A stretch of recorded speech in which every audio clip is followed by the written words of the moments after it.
നമസ്കാരം, മലയാളി വാർത്തയിലേക്ക് സ്വാഗതം. ഈ അഴിമതിക്കാരനെയൊക്കെ വീണ്ടും അഴിമതി നടത്താൻ ഉയർന്ന പദവികളിൽ സർക്കാർ വലിച്ചു കയറ്റി ഇരുത്തിയിരിക്കുകയാണോ? ഹൈക്കോടതി കഴിഞ്ഞ ദിവസം കട്ടയ്ക്ക് ചില പ്രഖ്യാപനം നടത്തിയതോടുകൂടി പിണറായി ശിങ്കിടി ജീവനും കൊണ്ട് ഓടിയിരിക്കുകയാണ്. അതും വെറുതെ അല്ല ഓടിയിരിക്കുന്നത്, ആ ഉയർന്ന പദവി രാജിവെച്ചിറങ്ങി ഓടിയിരിക്കുകയാണ്. മുൻ സർക്കാരിന്റെ കാലത്ത്, അതായത് പിണറായി സർക്കാരിന്റെ കാലത്ത് 10 വർഷം മതിച്ചു പുളച്ച ഒരു ഏമാനുണ്ട്. ആ ഏമാൻ പുതിയ സർക്കാർ അധികാരത്തിൽ വന്നതോടുകൂടി അവരെ മണിയടിച്ച് വലിയ പദവികളിൽ കയറി ഞെളിഞ്ഞിരിക്കുകയായിരുന്നു. എന്നാൽ അഴിമതിക്കാരനെ ഹൈക്കോടതി മുച്ചൂടും വലിച്ചു കീറിയിരിക്കുകയാണ്. എന്നിട്ടും ആ കസേരയിൽ ഒരു ഉളുപ്പുമില്ലാതെ കയറിയിരിക്കുകയായിരുന്നു KA രതീഷ്. ഒടുക്കം ഹൈക്കോടതിയിൽ നിന്ന് പണി വരുന്നു എന്ന് കണ്ടതോടുകൂടി പേടിച്ചിറങ്ങി ഓടിയിരിക്കുകയാണ്, രാജിവെച്ച് ഓടിയിരിക്കുന്നു. ഖാദി ബോർഡ് സെക്രട്ടറി, ഖാദി ക്ഷേമനിധി ബോർഡ്, റൂട്രോണിക്സ് MD എന്നീ സ്ഥാനങ്ങളിൽ നിന്നാണ് KA രതീഷ് ഒഴിയുന്നത്. മുഖ്യമന്ത്രിയുടെ നിർദ്ദേശത്തെ തുടർന്നായിരുന്നു രാജി. അതായത് ഹൈക്കോടതി കഴിഞ്ഞ ദിവസം സർക്കാരിനെ വിമർശിച്ചിരുന്നു. അഴിമതിക്ക് സർക്കാർ കൂട്ടുനിന്നു കൊടുക്കുകയാണോ ഇങ്ങനെയുള്ള ഉദ്യോഗസ്ഥരെ തലപ്പത്തിരുത്തിക്കൊണ്ട് എന്നുള്ള ചോദ്യം ഹൈക്കോടതി ചോദിച്ചതോടെ VD സതീശന് പണി വരുന്നുണ്ട് എന്ന് മനസ്സിലായിരുന്നു.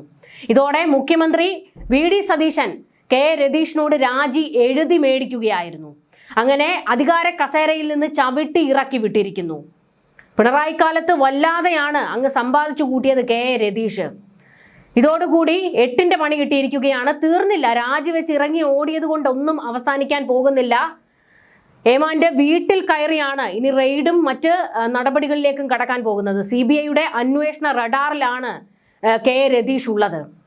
6000 കോടിയുടെ കശുവണ്ടി ഇറക്കുമതിയുമായി ബന്ധപ്പെട്ട അഴിമതി കേസിൽ പ്രതി ചേർക്കപ്പെട്ടയാളാണ് KA രതീഷ്. കേസിന്റെ വിചാരണ നടപടികൾ ഉടൻ ആരംഭിക്കാനിരിക്കെ പ്രതിസ്ഥാനത്തുള്ള രതീഷ് ഔദ്യോഗിക സ്ഥാനങ്ങളിൽ തുടരുന്നത് സർക്കാരിനെ പ്രതിക്കൂട്ടിലാക്കുമെന്ന് സർക്കാർ വിലയിരുത്തുകയുണ്ടായിരുന്നു. CBIയുടെ കുറ്റപത്രത്തിൽ പ്രതിസ്ഥാനത്തുള്ള ഒരാൾ ഇത്രയും പ്രധാനപ്പെട്ട പദവികളിൽ തുടരുന്നത് സംബന്ധിച്ച് ഹൈക്കോടതി കഴിഞ്ഞ ദിവസമാണ് രൂക്ഷ വിമർശനം നടത്തിയത്. ഇതേ തുടർന്നാണ് മുഖ്യമന്ത്രി നേരിട്ടിടപെട്ട് ഇപ്പോൾ രാജി എഴുതി മേടിച്ചിരിക്കുന്നത്.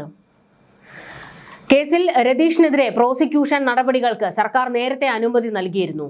അഴിമതി കേസിൽ വിചാരണ കാത്തു നിൽക്കുന്ന ഒരു പ്രതി എങ്ങനെയാണ് സർക്കാരിന്റെ പ്രധാനപ്പെട്ട 3 സ്ഥാപനങ്ങളുടെ തലപ്പത്ത് തുടരുന്നതെന്ന് ഹൈക്കോടതി ചോദിച്ചതോടെ VD സതീശന്റെ പിരിവെട്ടി. കഴിഞ്ഞ സർക്കാരിന്റെ കാലം മുതൽ വിവാദമായ ഈ കേസിൽ പുതിയ സർക്കാർ വന്നിട്ടും നടപടി ഉണ്ടാകാത്തതിനെ കോടതി വിമർശിക്കുകയായിരുന്നു.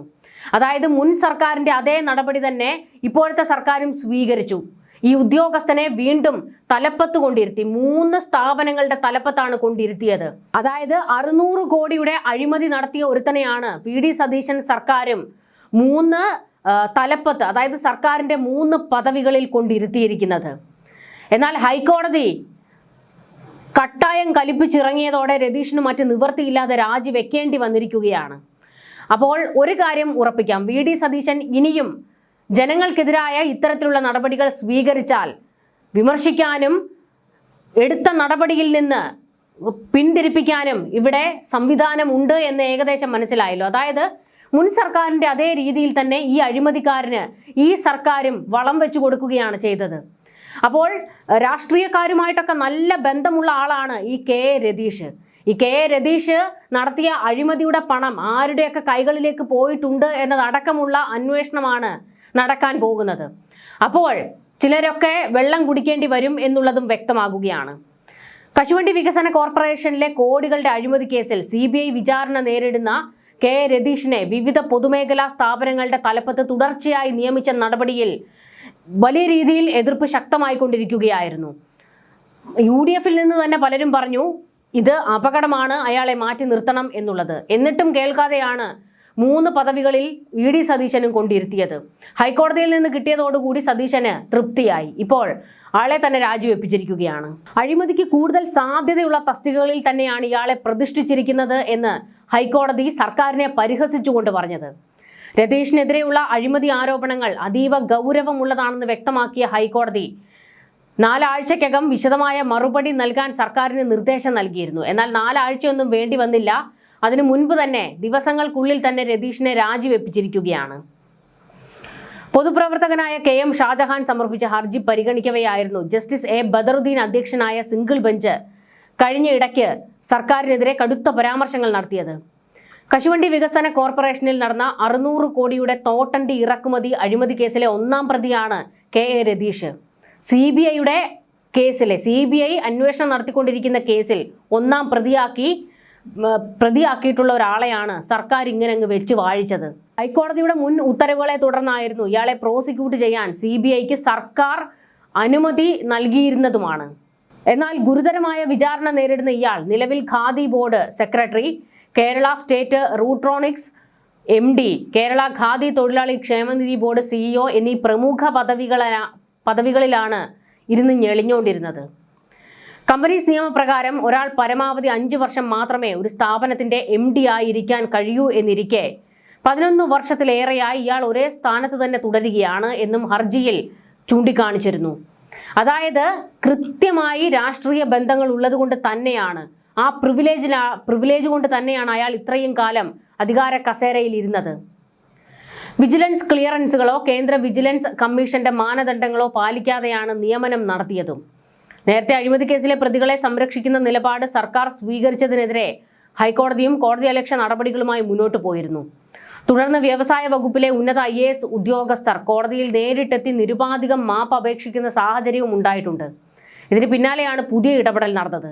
സർക്കാരുകൾ മാറിയിട്ടും 3 പ്രമുഖ പദവികളിൽ ഇയാൾ എങ്ങനെ എത്തി എന്നുള്ളതാണ് ചോദ്യം. അപ്പോൾ ഇയാൾക്ക് പിടിപാടുകൾ അത്രത്തോളം ഉണ്ട് എന്ന് കോടതിയും നിരീക്ഷിച്ചു. ഇലക്ട്രോണിക്സ് മേഖലയിലെ വനിതാ സഹകരണ സംഘങ്ങളുടെ അപെക്സ് ഫെഡറേഷനായ റൂട്രോണിക്സിന്റെ തലപ്പത്തും ഇയാളെ അങ്ങെത്തിച്ചു.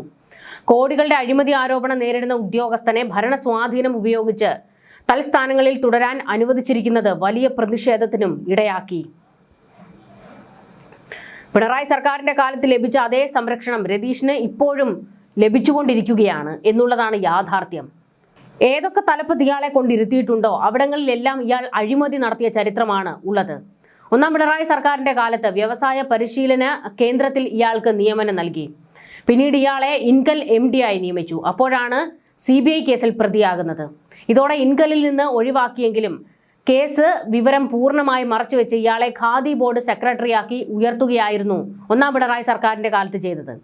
രണ്ടാം പിണറായി സർക്കാരിലും ഇതേ സ്ഥാനത്ത് ഇയാൾ തുടർന്നു. ഇതിനൊപ്പമാണ് മറ്റു ബോർഡുകളുടെ അധിക ചുമതലകളും ഇയാൾക്ക് നൽകിയത്.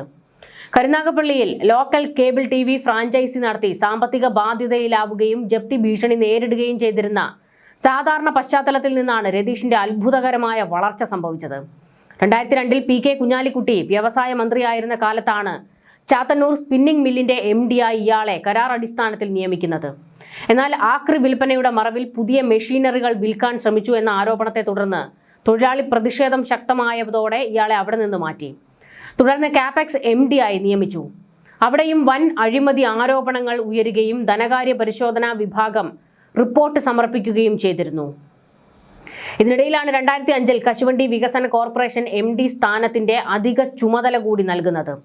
2007-ൽ LDF സർക്കാർ അധികാരത്തിൽ വന്നതോടെ രതീഷിനെ കാഷ്യൂ കോർപ്പറേഷന്റെ പൂർണ്ണ ചുമതലയുള്ള MD ആക്കി. 2005 മുതൽ 2015 വരെ നീണ്ട 10 വർഷക്കാലമാണ് ഇയാൾ ഈ സ്ഥാനത്ത് തുടർന്നത്. കശുവണ്ടി വികസന കോർപ്പറേഷനിലെ അഴിമതിയിൽ ഹൈക്കോടതി ഉത്തരവിനെ തുടർന്ന് CBI അന്വേഷണം പ്രഖ്യാപിച്ചതോടെ ഇയാളെ തൽസ്ഥാനത്ത് നിന്ന് മാറ്റി കിഡിൽ ഡയറക്ടറായി നിയമിച്ചു. CBI FIR രജിസ്റ്റർ ചെയ്തതോടെ 2016-ൽ LDF സർക്കാർ ഇയാളെ ജോലിയിൽ നിന്ന് പിരിച്ചുവിട്ടു. എന്നാൽ 2017-ൽ പൊതു സ്വകാര്യ സംരംഭമായ ഇൻകൽ MD ആയി ഇയാൾ വീണ്ടും കരാർ വ്യവസ്ഥയിൽ ചുമതലയേൽക്കുകയായിരുന്നു. എറണാകുളം മെഡിക്കൽ കോളേജ് നിർമ്മാണത്തിലുണ്ടായ തകരാറുകളും നിർമ്മാണത്തിലിരുന്ന കെട്ടിടം ഇടിഞ്ഞു വീണതും വിവാദമായതോടെ ബോർഡ് ഡയറക്ടർമാരുടെ ആവശ്യപ്രകാരം ഇയാളെ അവിടെ നിന്ന് നീക്കി. തുടർന്നാണ് ഖാദി ബോർഡ് സെക്രട്ടറിയായി പിന്നീട് റൂട്രോണിക്സ് MD ആയും അധിക ചുമതല നൽകിയത്.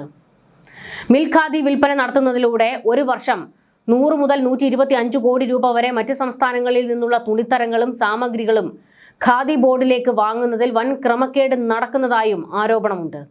രതീഷിന്റെ മുൻകാല പശ്ചാത്തലം കൂടി പരിഗണിക്കുമ്പോൾ ഈ ആരോപണത്തിന്റെ ഗൗരവം വർദ്ധിക്കുകയാണ്. ഓണക്കാലത്താണ് ഇത്തരം പർച്ചേസുകൾ ഭൂരിഭാഗവും നടക്കുന്നത്. കടകളുടെ നവീകരണത്തിന്റെ മറവിലും കോടികളുടെ ധനച്ചോർച്ച ഉണ്ടായതായി ചൂണ്ടിക്കാണിക്കപ്പെടുന്നു. അതായത് ഇയാളെ ഏതൊക്കെ മേഖലയിൽ കൊണ്ടിരുത്തിയിട്ടുണ്ടോ, ഏതൊക്കെ കസേരയിൽ കൊണ്ടിരുത്തിയിട്ടുണ്ടോ അവിടങ്ങളിലെല്ലാം ഇരുന്നു കൊണ്ട് സ്വന്തം കീശ വീർപ്പിക്കുകയാണ് ഇയാൾ ചെയ്തുകൊണ്ടിരുന്നത്. CBI കേസിന് പിന്നാലെ സംസ്ഥാന വിജിലൻസ് രതീഷിനെതിരെ വരവിൽ കവിഞ്ഞ സ്വത്ത് സമ്പാദനത്തിന് കേസെടുത്തിരുന്നുവെങ്കിലും പിന്നീട് സർക്കാർ ആ കേസ് എഴുതി തള്ളുകയായിരുന്നു. അതായത് രാഷ്ട്രീയ സ്വാധീനം ഉപയോഗിച്ച് കേസ് അട്ടിമറിച്ചു. കശുവണ്ടി കോർപ്പറേഷനിൽ ഇരുന്ന കാലയളവിൽ വലിയ തോതിൽ ഇയാൾ സമ്പാദിച്ചു കൂട്ടിയിരുന്നു. ഒരു ഷോപ്പിംഗ് കോംപ്ലക്സ് അടക്കം നിർമ്മിച്ച് മറിച്ചു വിറ്റതായും രതീഷിനെതിരെ ആരോപണമുണ്ട്. ഇത്രത്തോളം വലിയ ആരോപണങ്ങൾ നേരിടുന്ന ഒരുത്തനെ വി.ഡി. സതീശന്റെ സർക്കാരിന്റെ കാലത്തും 3 പദവികളിൽ കൊണ്ടാണ് നിയമിച്ചത്. അപ്പോൾ അഴിമതിക്ക് കൂട്ടുനിന്ന് കൊടുക്കുകയല്ലേ സർക്കാർ ചെയ്തിരിക്കുന്നത്? കോടതിയുടെ ചോദ്യം റെലവന്റ് ആണ്.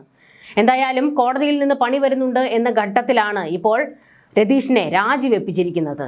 അപ്പോൾ പൂക്കിക്ക് പേടിയുണ്ട്. ന്യൂസ് ഡെസ്ക് മലയാളി വാർത്ത.